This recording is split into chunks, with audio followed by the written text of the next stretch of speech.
नमस्कार, प्रसंगस में आप सभी का स्वागत है। प्रसंगस को आज शुरू करने से पहले जो सबसे बड़ी चर्चा अभी लेटेस्ट मिली है, उसके लिए हमें महाराष्ट्र की ओर रुख करना पड़ेगा। तो जहां एनसीपी के असली दावेदार की जो बात चल रही थी, चुनाव आयोग के अंदर जिस प्रकार से इसकी याचिकाएं लगी हुई थी, उस पर आज चुनाव आयोग ने अपना फैसला सुना दिया। फैसले के बाद में जो मुख्य रूप से एनसीपी के कर्णधार शरद पवार रहे थे, उन्हें आज बड़ा झटका लगा है। चुनाव आयोग ने असली एनसीपी का दावेदार शरद पवार के भतीजे अजीत पवार को ही घोषित कर दिया। यह बताने की जरूरत नहीं कि अजीत पवार ने शरद पवार से अलग होकर के महाराष्ट्र में शिंदे की सरकार बनाने में अपनी भूमिका निभाई थी और शायद यही उनका परिणाम और पुरस्कार रहा। अब आगे वो सुप्रीम कोर्ट में जा सकते हैं, नहीं जा सकते हैं, इस बारे में शरद पवार अब वैधानिक सलाह मशवरा कर रहे हैं। लेकिन फिलहाल यह निर्णय हो चुका है कि अजीत पवार ही एनसीपी के असली दावेदार हैं। अजीत पवार की पार्टी ही एनसीपी की पार्टी है। बात कर लेते हैं भाजपा की। भाजपा लोकसभा चुनाव को लेकर के पूर्ण रूप से प्रतिबद्ध होकर के और गंभीरता से हर क्षेत्र में किसी न किसी रूप में आगे बढ़ती जा रही है। जहां प्रधानमंत्री नरेंद्र मोदी विभिन्न प्रदेशों में जाकर के करोड़ों रुपए की, करोड़ों क्या हजारों करोड़ों रुपए की जो घोषणाएं कर रहे हैं, विकास कार्यों का शिलान्यास कर रहे हैं, उद्घाटन कर रहे हैं और अन्य प्रकार की कई योजनाएं शुरू करने की भी घोषणा कर रहे हैं। इसी को साथ साथ में संगठन भी अपनी कार्रवाई में जुटा हुआ है। भाजपा के राष्ट्रीय अध्यक्ष जेपी नड्डा ने शाम को भाजपा की एक बहुत बड़ी बैठक बुलाई थी, जो फिलहाल चल रही है। शाम को 5:30-6 बजे शुरू हुई थी, लेकिन फिलहाल वो चल रही है। इसी के साथ साथ में अभी जो पिछले 5 विधानसभाओं के चुनाव हुए थे 5 राज्यों में, उसमें प्रधानमंत्री नरेंद्र मोदी ने अपनी योजनाओं की गारंटी की जो बातें कही थी, उसको परिणाम मानते हुए, यानी कि विजय में प्रधानमंत्री नरेंद्र मोदी की योजनाओं का मुख्य रूप से सामने आना मानते हुए अब उन ही गारंटी योजनाओं को लेकर के 5 फिल्में लॉन्च की जा रही है। जो विभिन्न परियोजनाएं हैं, उनको लेकर के वो योजनाएं मीडिया में गाने और मधुर संगीत के साथ में लोगों तक पहुंचाई जाएगी। तो ये भाजपा अपने पूरे जो एकदम से देखा जाए तो यौवन की ओर बढ़ रही है चुनाव के में, और लोकसभा चुनाव पर पूरी नज़र डाली है। तो ये भाजपा की बात होगी। बात कर लेते हैं झारखंड में। झारखंड में चंपई सोरेन ने कल बहुमत तो हासिल कर लिया, लेकिन अब बहुमत हासिल करने के बाद में मंत्रिमंडल के गठन को लेकर के खींचतान शुरू हो गई है। जो विधायक पहले मंत्री नहीं बन पाए थे, विधायक थे, उनका कहना है कि मंत्री के रूप में अब नए चेहरों को शामिल किया जाना चाहिए। तो समझा जाता है कि इस ऐसी स्थिति में, क्योंकि नाजुक स्थिति में इन्होंने बहुमत हासिल किया था, तो किसी को नाराज करना भी अभी चंपई सोरेन को काफ़ी नुकसानदायक हो सकता है। ऐसे में बैलेंस बना करके मंत्रिमंडल का गठन किया जाएगा। लेकिन शिव जो हेमंत सोरेन थे, हेमंत सोरेन की पत्नी को तो मुख्यमंत्री नहीं बनाया गया, लेकिन बाबा बाबा माने शिबू सोरेन को शिबू सोरेन के माध्यम से जो हेमंत सोरेन की भाभी है सीता सोरेन, उन्होंने कहा कि मुझे बाबा का आशीर्वाद है और उन्हीं की प्रेरणा से मैं यहाँ तक पहुँची हूँ। तो समझा जाता है कि उनका हेमंत सोरेन की भाभी का मंत्री बनना लगभग लगभग तय है। कांग्रेस के भी कई चेहरे इसमें शामिल किए जाएंगे। आज मध्य प्रदेश में एक बहुत बड़ा हादसा हो गया। मध्य प्रदेश के हरदा जिले में एक फटाका फैक्ट्री है, सोमेश के नाम से, सोमेश फायरवर्क्स, जहां एक विस्फोट हुआ।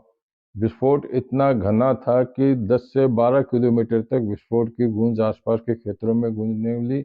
वही आधे किलोमीटर की जो रेंज थी जहाँ से आवागमन होता है लोगों का, वहाँ जो फैक्ट्री में लगे टीन शेड थे, इंग्लैंड वगैरह थी, वो उठ कर के सड़कों पर आ गई। जो लोग दोपहिया वाहन से जा रहे थे वो भी उसकी चपेट में आ गए, और काफ़ी संख्या में हरदा सहित आसपास के ज़िलों से एसआरडीएफ की टीमें, दमकल, एम्बुलेंस, चिकित्सक दल और कई सुविधा वहाँ पहुँचाई गई, लेकिन इसके बावजूद भी 7 लोगों की मौत हो जाने की खबर है और 40 से 60 के बीच में लोग घायल हो गए। मुख्यमंत्री मोहन यादव ने इसको गंभीरता से लिया और उसके बाद में उन्होंने अपने मंत्री को, उदय सिंह को, वहाँ मौके पर भेजा। साथ ही 6 लोगों की एक टीम भी बताई जो वहाँ आपदा प्रबंधन और जांच करेगी कि किस वजह से ये जो है वहाँ पर विस्फोट हुआ। तो ये बात हो गई हरदा वाली। और अब बात कर लेते हैं अमित शाह की।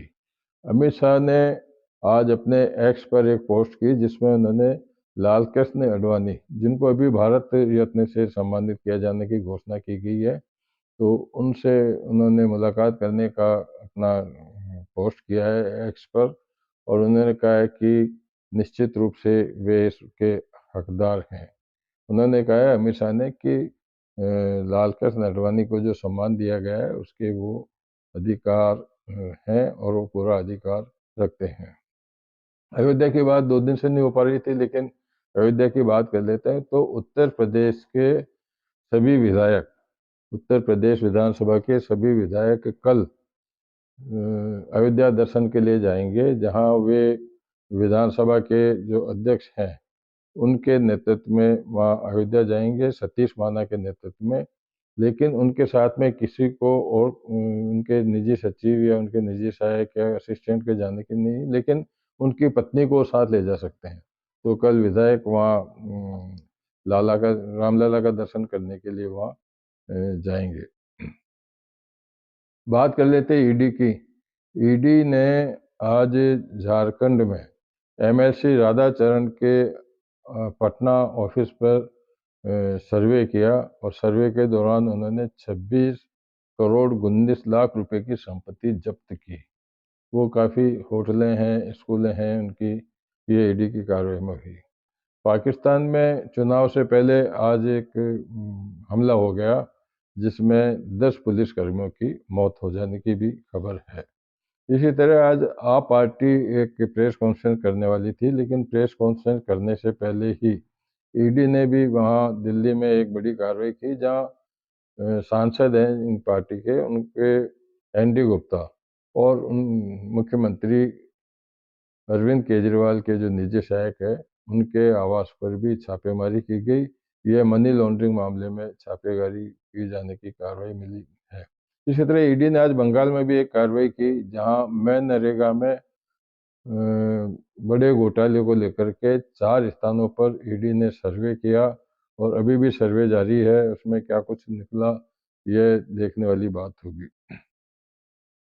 प्रधानमंत्री नरेंद्र मोदी ने कल कहा था कि हम आने वाले जो चुनाव है लोकसभा के 2024 में, उससे उनमें 400 पार जाएंगे, मतलब 400 से सीटें अधिक हम जीतेंगे।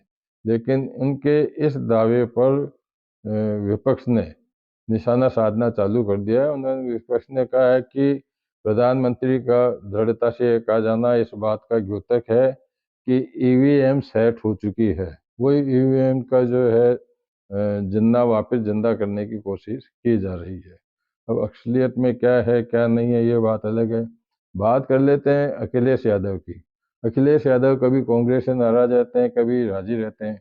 अब अखिलेश यादव को भारत जोड़ो, जो राहुल गांधी की भारत जोड़ो न्याय यात्रा है, उसमें शामिल होने के लिए निमंत्रण पत्र भेजा गया था। तो अखिलेश ने उसको स्वीकार कर लिया और कहा कि मैं भारत जोड़ो यात्रा में राहुल गांधी के निमंत्रण के स्वीकार करते हुए मैं उनके यहाँ जाऊँ। जब बात राहुल गांधी की चल रही है, तो राहुल गांधी को लेकर के उत्तर प्रदेश से एक फिर चर्चा आ रही है।